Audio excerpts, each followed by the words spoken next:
Bonjour à tous, bienvenue sur cette vidéo de la chaîne YouTube Monsieur Le Tout. Aujourd'hui je vais vous présenter les 5 sports les plus extrêmes, sensationnels et dangereux au monde. Avant de commencer, n'oubliez pas de vous abonner et d'activer la cloche de notification pour être prévenu des prochaines sorties de vidéos et suivre l'évolution de la chaîne. Le base-jump saut extrême est un sport extrême consistant à sauter en parachute à partir d'immeubles, d'antennes, de ponts ou de falaises. Il combine d'autres disciplines comme le parachutisme, parapente, alpinisme, précision d'atterrissage et le voltige. Il y a dans le monde entre 8000 et 10 000 pratiquants réguliers, et environ 300 en France. D'après le National Geographic, en 2011, une douzaine de base-jumpers se tuent chaque année dans le monde. Depuis, ce chiffre a progressé pour atteindre la trentaine par année. La hauteur de la plateforme du départ varie d'environ 50 mètres à plus de 1500 mètres. La vitesse du parachutiste, ou base jumpa, augmente progressivement sous l'effet de la gravité, avant de se stabiliser aux alentours de 200 km/h. Certains sont équipés de vis-suie permettant d'augmenter considérablement la distance horizontale parcourue, souvent en suivant le relief. La pratique du saut en parachute depuis des falaises et le paralpinisme. L'escalade, ou grimpe, parfois appelée varap, est une pratique et un sport consistant à progresser le long d'une paroi pour atteindre le haut d'un relief ou d'une structure artificielle par un cheminement appelé voie, avec ou sans aide de matériel. Le terrain de pratique va des blocs de faible hauteur aux parois de plusieurs centaines de mètres, en passant par les murs d'escalade. Le pratiquant est couramment appelé grimpeur.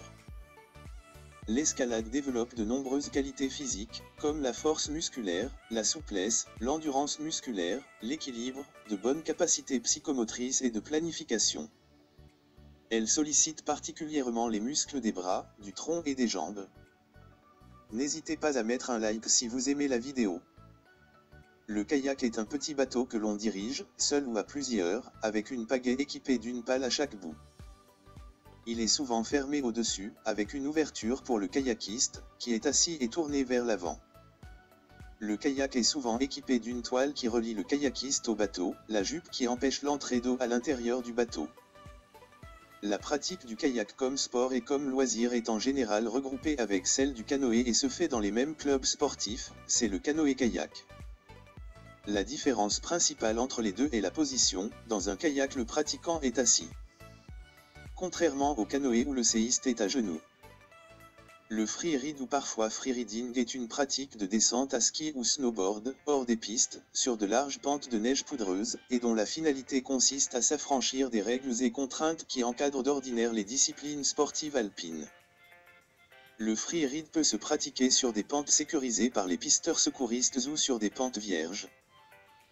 Appellation contemporaine du très classique ski hors piste, le freeride existe depuis longtemps mais connaît un véritable essor en 2008, c'est le skieur Candide Tovecki, en s'inspirant des snowboarders, décide de les suivre et les imiter, en combinant le ski freestyle avec le ski freeride.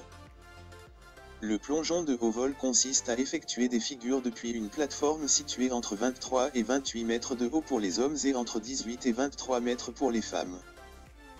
En 2013, ce sport a été officiellement reconnu comme une discipline à part entière par la Fédération internationale de natation et pour la première fois fut inscrite comme épreuve au championnat du monde de natation 2013 à Barcelone. Les compétitions se déroulaient généralement dans des carrières ou des lacs de montagne disposant d'une profondeur et d'un abrupt suffisant, mais comme mentionné, le plongeur s'élance d'une plateforme et non de la falaise elle-même. Il est également pratiqué par des anciens compétiteurs de plongeon olympiques. L'entrée dans l'eau qui peut se faire à plus de 85 km/h rend dangereuse une entrée dans l'eau non verticale. Peu se risquent à entrer dans l'eau par la tête, à cause de l'importance de l'impact. Avez-vous apprécié cette vidéo? N'hésitez pas à l'écrire en commentaire. Prochaine vidéo bientôt et à la prochaine.